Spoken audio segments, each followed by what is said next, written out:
Islam itu akibat pengaruh filsafat. Jadi jahatnya filsafat itu.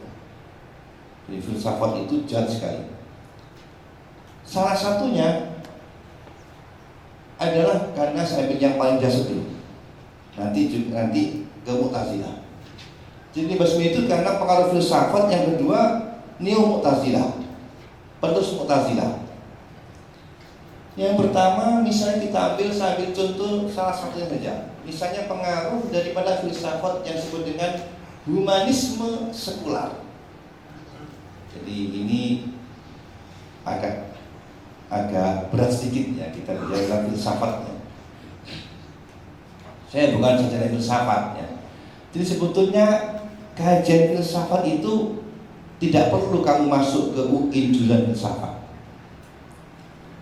Sudah kita temukan di dalam kitab-kitab yang diajarkan di pondok-pondok pesantren salaf. Kalau kamu belajar tauhid, ilmu kalam, itu ada filsafatnya.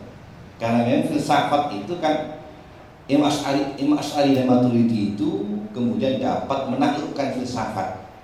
Jadi filsafat yang dulunya melahirkan Mu'tazilah, karena Imam Asy'ari kan dulu Mu'tazilah, ya, mantan Mu'tazilah kan, mantan tokoh Mu'tazilah. Lalu menggunakan filsafat bukan untuk memperkosa nas seperti orang-orang Mu'tazilah, tapi filsafat itu kemudian ditundukkan untuk menguatkan nas.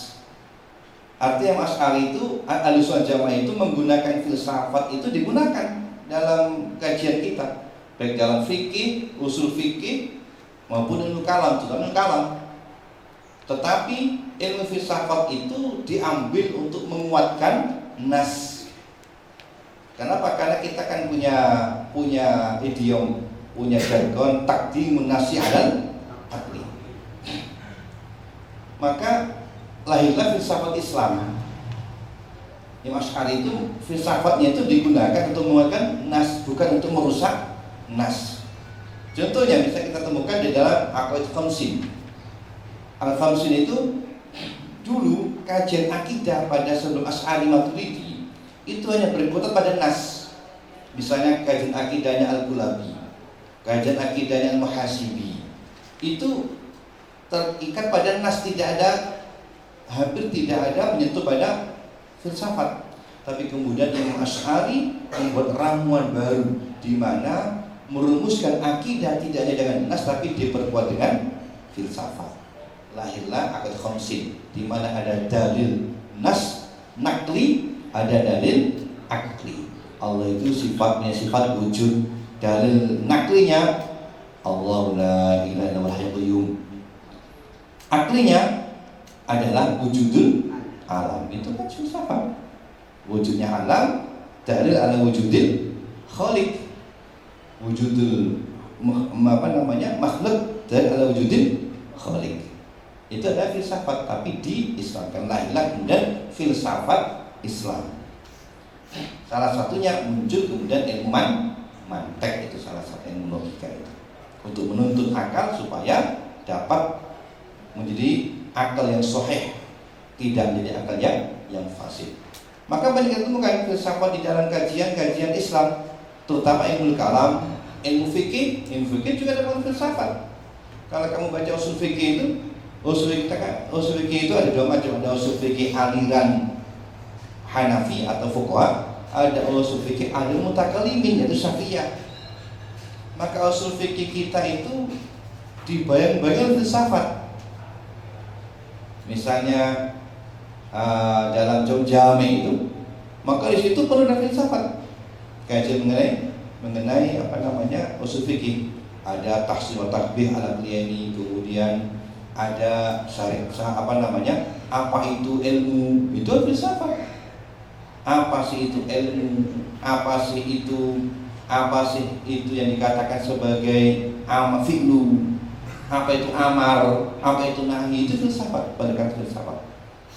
Dalam kaidah fikih kita temukan banyak kaidah fikih yang filsafat. Misalnya seperti al-amru idza daqa ittasa, itu filsafat. Seperti misalnya lagi al-masul itu filsafat. Maka ada kaidah filsafat, ada kaidah di istinbat min nas. Artinya pengaruh filsafat itu memang ada dalam agama kita. Tetapi setelah Ahlussunnah Jamaah, maka konsep filsafat itu menjadi ditundukkan. Yang selaras dengan nas diambil, yang tidak selaras dibuang. Bahkan kemudian kita bantah. Nah, di antara akar filsafat itu ada namanya filsafat dalam istilah modern, namanya humanisme sekular. Ini istilah filsafat modern. Tapi kalau dalam kajian kita ada. Tidak sadar kita sebetulnya kalau kamu sudah ngaji jamek, berarti kamu sudah mendalami filsafat. Kalau ilmu kalam kamu sudah masuk kepada ilmu kalamnya, pada tauhidnya, pelajaran tauhidnya Umul Barohin, ya, atau Hasyiah Tusuki, atau Tusuki, Matan Tusuki, itu ada filsafatnya sudah. Kalau kamu pelajarannya sudah masuk pada kaidah fikih, maka sudah ada filsafatnya tanpa sadar. Filsafat kita pelajari sebetulnya. Jadi tidak perlu kuliah di jurusan filsafat.